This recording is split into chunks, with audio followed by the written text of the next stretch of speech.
तो जहाँ तक रिफ्लेक्शन की बात है, मैं सबसे पहले इंशाल्लाह अपनी रिफ्लेक्शन रखना चाहूँगा।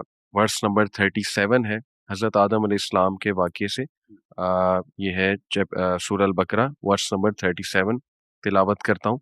आऊज़ु बिल्लाहि मिनश शैतानिर रजीम। फ़तलक़्क़ा आदमु मिर रब्बिही कलिमातिन फ़ताब अलैहि इन्नहु हुवत तव्वाबुर रहीम। ट्रांसलेशन है कि then Adam receive from his lord some words and he accepted his repentance, कि आदम को अल्लाह सुब्हानहू व तआला ने ही कुछ अल्फाज सिखाए और फिर आदम इस्लाम ने वो कहे तो अल्लाह ने उनकी तौबा कबूल की। इन्नहु हुवत तव्वाबुर रहीम, बेशक अल्लाह सुब्हानहू व तआला तौबा को कबूल करने वाला। अब यहाँ से ये रिफ्लेक्शन में क्यों ऑडियंस से शेयर कर रहा हूँ, क्योंकि हमारे पास बहुत सवाल आता है कि हम सब गुनाहगार हैं। ऑब्वियसली अल्लाह के नबी सल्लल्लाहु अलैहि वसल्लम ने कहा कि every son of Adam commits sin but the best are those who repent. और हमारे जो ज़ाहिर है बाप हैं हज़रत आदम अलैहिस्सलाम, उनसे भी मिस्टेक हुई, लेकिन उन्होंने एटीट्यूड क्या शो किया कि एरोगेंस की बजाय या होपलेसनेस की बजाय, होपलेस भी हो जाता है ना बंदा, होप लूज कर देता है, उन्होंने, और मजे की बात कि वो सिखाए हुए भी अल्लाह सुब्हानहू तआला के अल्फाज, यानी अल्लाह को कितने अजीज होंगे। और वो दुआ भी कुरान में है, रब्बना ज़लमना अनफुसना व इल्लम तग़फिर लना व तरहमना लनकूनन्ना मिनल खासिरीन।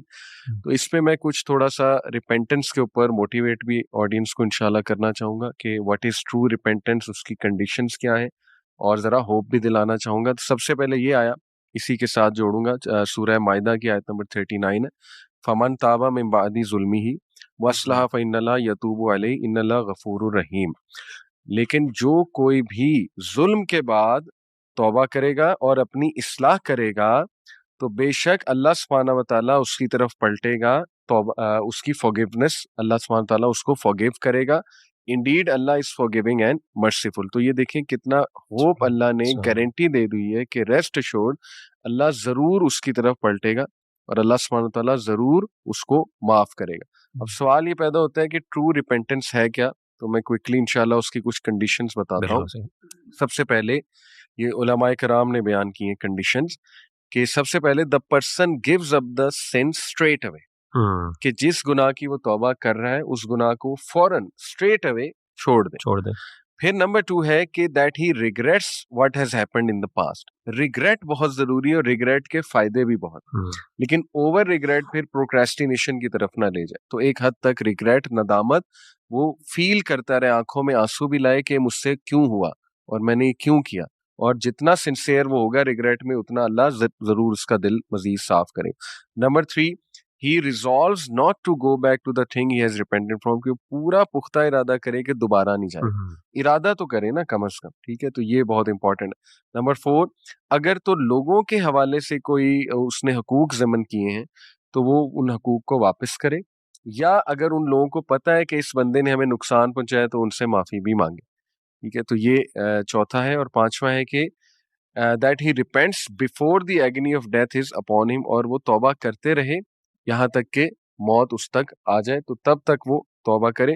और इसमें बहुत ही खूबसूरत एक कोट एक हमारे सलफ है, इंशाल्लाह उनका आपके सामने रखूंगा।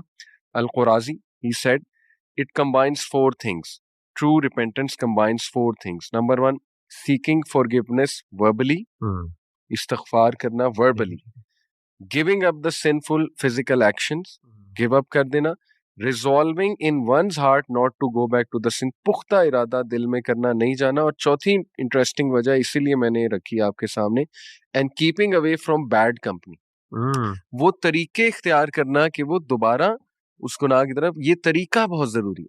लोग रिपेंट भी कर लेते हैं लेकिन वो तरीका इख्तियार नहीं कर पा रहे होते जिससे उनकी रिपेंटेंस एलोंगेट हो जाए या इंश्योर हो जाए।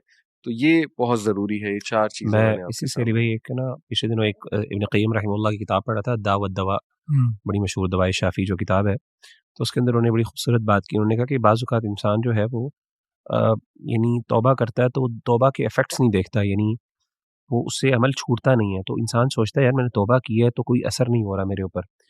कहते हैं असल मसला ये है कि इसी जो आपने बात की ना, उन्होंने कहा असल मसला ये है कि तौबा सिर्फ कर लेना काफ़ी नहीं है, तौबा के लिए एक्चुअली एक एक्टिव एक्शंस लेना उस तौबा को मेंटेन करने के लिए, उस गुनाह को छोड़ने के लिए, वो हम नहीं करते। मिसाल के तौर पे एक बंदे ने कहा मैं अल्लाह मैं तुझसे माफ़ी मांगता हूँ, मैं ये गुनाह कभी नहीं करूँगा। अब ये कर देना ठीक है, दिल से आपने कर दिया या आपने उस बंदे को वो वापस भी कर दिया जो आपसे जो गलती हुई थी, जो उससे आपसे आपने उससे चीज़ छीनी थी या चोरी की थी या ली थी किसी भी तरीके से, नाजायज़ तरीके से। लेकिन उसके बाद आपने करने के बाद फिर आपने जो उस चीज़ को दवाम रखने के लिए कि जी ये चीज़ अब कंसिस्टेंटली मैं इस एक्शन से दूर रहूँ, उसके लिए प्रिकॉशंस लेना, उसके लिए एक्टिव होके अपने आप को उन यानी फॉर एग्जांपल बैड कंपनी से बचाना या वो ट्रिगर्स या क्यूज जिसकी वजह से आप उस गुनाह की तरफ दोबारा इंक्लाइन होते हैं, उससे अपने आप को बचाना, आप उसके लिए वो एक्टिव स्टेप्स नहीं ले रहे। तो कहते हैं कि तौबा तब तक आपकी सही माने में यानी आपको उसका इन्फ्लुएंस नहीं देखे या अल्लाह की मदद शामिल हाल तब तक नहीं होगी जब तक आप उसके लिए एक्टिव स्टेप्स नहीं लेंगे। तो ये एफर्ट यानी ऐसी तौबा जो सिर्फ क्लेम कर देना ये कर देना काफ़ी नहीं है। यानी ठीक है अल्लाह माफ़ तो कर देंगे लेकिन इसमें दोबारा जिसे कहते हैं ना वापस जाने के चांसेस बहुत ज़्यादा।